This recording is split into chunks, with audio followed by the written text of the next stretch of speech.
just want to make sure. Well, we did it. We came out here on this glorious day. We got our feel good on. We got woke. So are we ready to take our country back? Great. But we're not done yet. Because now it's my turn.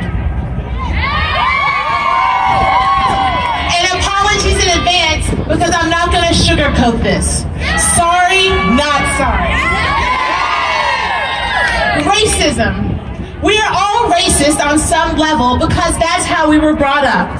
But in order to move forward, we need to accept our role in it, whether conscious or unconscious, and own it. We need to sit in the discomfort of it all. And yes, it is uncomfortable, but we must acknowledge it, own it, and then course correct. And ladies, just because you drive a Prius with a coexist bumper sticker, bought Beyonce's Lemonade album, and have a Black Lives Matter sign in your window doesn't mean that you're not a racist. Because guess what? The second that a black man in a hoodie is seen walking around your neighborhood, you are the first one to call the police. Yes, I'm talking to you. From the bottom of my heart, I appreciate that we are gathered here together today to discuss how we will persist. But please let us not forget how we got here. Why I am so glad that we marched together in 2017. This is the remix. Let's not forget the original track and how in 1913 we were left out of the first DC Women's March. Even though we, black women, have been there, helping to organize, to energize, to write letters, and to garner support. But when it came time to march, we were told, yes, you can march, but you gotta go to the back of the line. Ladies, we are sick and tired of being told to go to the back of the line. You cannot tell us where to go and where we cannot go. But black women have been here in this country doing the heavy lifting for some time. And boo-boos, we are tired. Let me drop it on you like this real quick. On this journey, there are always lessons to be learned. This is how we advance and move on. I've been in activist marches with some of the most aware, well-intentioned human beings, and yet I still often find myself in these awkward moments of having to make a choice. Do I stay or do I go? Let me give you a few examples. Maybe some of this will sound familiar. I was in a rally once to fight against corporate developers coming to take over a neighborhood from local people, and they were angry about it. Rightly so. And then I took a mental head count to find the people of color around me. 1, 2, 3. This was not my fight. And however, it is my everyday. I learned there that not every fight is my fight. At that same rally, the organizer yelled and screamed about how Donald Trump was elected. Since he's been elected, all of these hate groups were now forming because they feel like they can say whatever they want. Seriously? Boo-boo. Because they can't. These groups have always been there, and it didn't just start 2 years ago. But then again, I've known that this was a racist country for 34 years. I'm from Kentucky. I came out of the womb knowing this. I am reminded of this in some way every single day in 100 little ways. Unfortunately, she was just finding out. Must be nice. And sometimes it hits close to home. I had lunch with a longtime dear friend who is as progressive as they come, or so I thought. We had protested together, raged against the machine, marched for the rights of the disenfranchised, the oppressed, the imprisoned, the departed, the deported, and the poor. Yet in the course of that conversation, she casually tossed around the word nigger. It surprised the hell out of me because that was my friend, and she should have known. Hashtag, this is not okay. I was pissed, and rightly so. So a week later, we met, and I had to break it down to her, because this is the work. Yes, it is uncomfortable. It's uncomfortable for her, not always for me, because remember, I have to do this every day. But there we were, gloves off, no excuses, no bull, completely raw, tears and all. And we sat there in that discomfort, and then we hugged it out. Because in order to move forward, sometimes you need to be called out. You have to recognize it, examine it, and then sit in the dank, moist truth and ugliness of it all. Because it's there. Ladies, this is the work. And how many times are you going to mistake me for the other black person in the room? Stop. Enough is enough.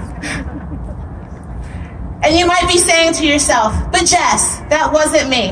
I can't be blamed for that. I'm sure, but while it might not have been you this time, tell me this. Did you ever laugh at a racist joke, even when it wasn't funny? Were you ever silent when you should have stood up for someone who didn't look like you? Did you ever think about how you have benefited or privileged from a system just because you were born white or because you have money?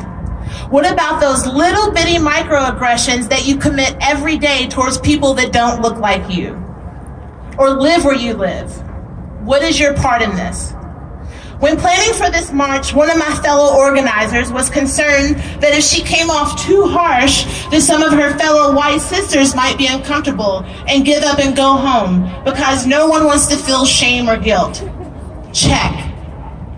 Got it. I don't care. I don't care.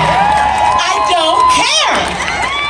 But I was baffled by the audacity of this notion that white women get to think that if it's too hard, they get to sit down.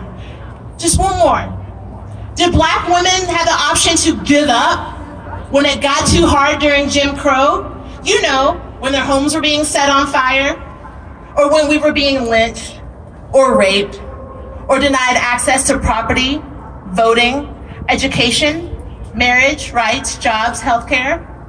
How about during the civil rights movement when we had to walk for miles in the blistering heat and pouring rain during bus boycotts?